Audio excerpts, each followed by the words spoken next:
Nasusulat na ni Junior ang kanyang pangalan. Si Kaloy naman marunong nang magbilang. Sila ang aking mga anak, ang dahilan kung bakit ganado akong bumabangon araw-araw. Milyon-milyon kaming bumabangon para sa ating kabataan. Ikaw, para kanino ka bumabangon? Sa unang hirit, ang saya-saya. Sa unang hirit, unang hirit, unang hirit, magugulat ka. Welcome back! Kung naghahanap kayo ng early summer getaway pero hindi kayo makalabas sa Metro Manila dahil sa oras sa budget, aba, hindi na kailangan pang lumayo para mag-enjoy.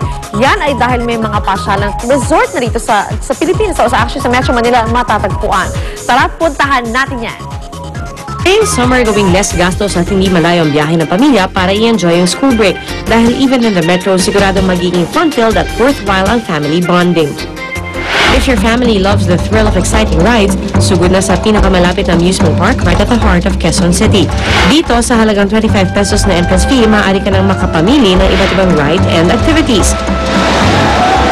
Tulad ng waterball, paddleboat ride, bump cars at iba pa na siguradong ikatutuwa ng buong pamilya. Ang rides po namin dito nagre-range po sa 30 pesos. At least pag nag-rounds kayo, masisiyang kayo, hindi ho kayo mga ngambak.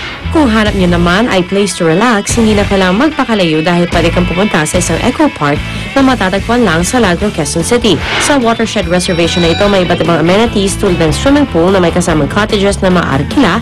May ihawan din para mas enjoy ang family bonding. Kung horseback riding naman ang type na mommy at daddy, sa halagang 50 to 100 pesos, maaari ka nang sumakay sa kabayo. Kayo po ay nakatira sa Quezon City, yon 40 pesos. At yung mga estudyante ng Quezon City, 20 pesos naman. Isa pang pwedeng puntahan ay ang kauna-nahang oceanarium at open water habitat na itinayo sa bansa.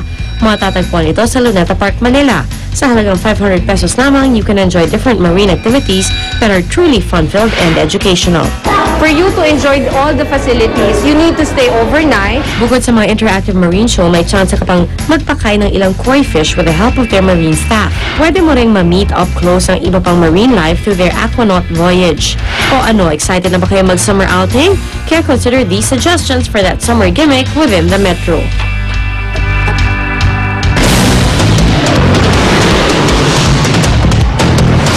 Ang mga unang balita sa umagang ito.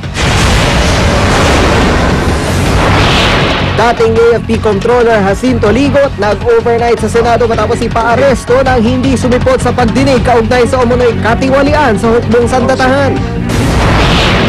Vice President Jojo Barbina ay susulat sa China para muling iapela ang parusang pitay sa 3 Pilipino. Bureau of Animal Industry at Food and Drug Administration magpupulong ngayong araw kaugnay ng pagpapatigil sa importasyon ng mga animal product at byproduct mula sa ilang lugar sa Japan.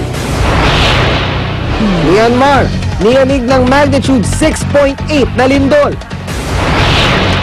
At official album recording ng kasal ni na Prince William at Kate Middleton ilalabas sa internet ilang oras pagkatapos ng kasal nila sa April 29.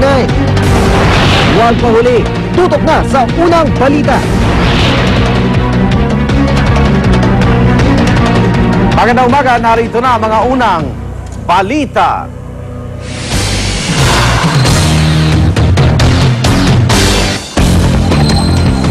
Dating AFP Controller Jacinto Ligot sa Senado po nagpalipas ng gabi matapos ipa-contempt ng mga senador. Pinaresto si Ligot matapos niyang isnabi ng Senado kaugnay sa umunoy katiwalian sa AFP. Mula sa Senado may live report si Salima Refran. Salima. Igan bantay sarado man, naging maayos at mapayapa ang unang gabi ni dating AFP Comptroller Retired Lieutenant General Jacinto Ligot dito sa Senado. Pero bago yan, naging pahirapan ang pag-aresto sa retiradong general. Ano number? Nagakyat pa ba at nagpaikot-ikot ang arresting team ng Senado at Police sa BCDA Taguig kagabi? Ang kanilang misyon, arestuhin si Retired Lieutenant General Jacinto Ligot. Tanging abogado lang ang nadatnaan ng arresting team. Maya-maya pa, namataan si Mrs. Erlinda Ligot. Nasaan na po si General po? Nasa Senate na. Pagdating ng arresting convoy dito sa Senado pasado alas 8 kagabi, kasama na nila ang retiradong general. Nakiusap pala itong wag pakunan sa media ang pag-aresto sa kanya. Nakakala ni Mrs. Ligot, dinala siya ng lawyer dito. Pero nang makita ni General Ligot na marami ng media, bumaba na siya. And gave himself up. Agad siyang isinalang sa medical exam at nakitang nasa mabuting kondisyon, liban na lamang sa pagkakaroon ng sipon.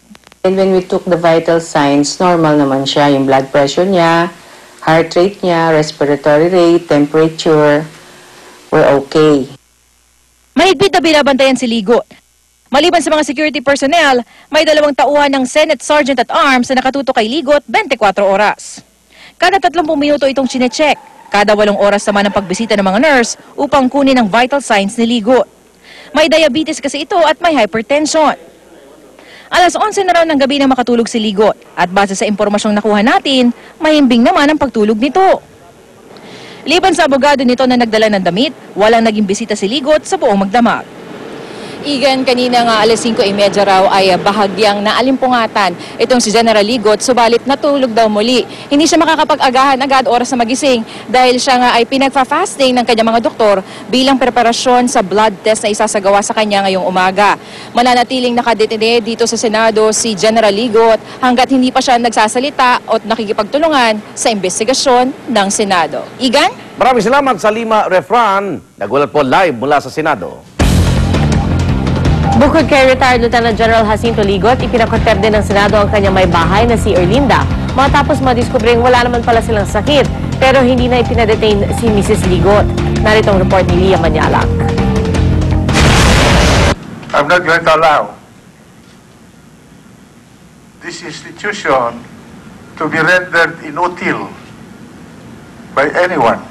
I regret that we will exercise the power of the Senate to see to it that no one can make a fool of this Senate.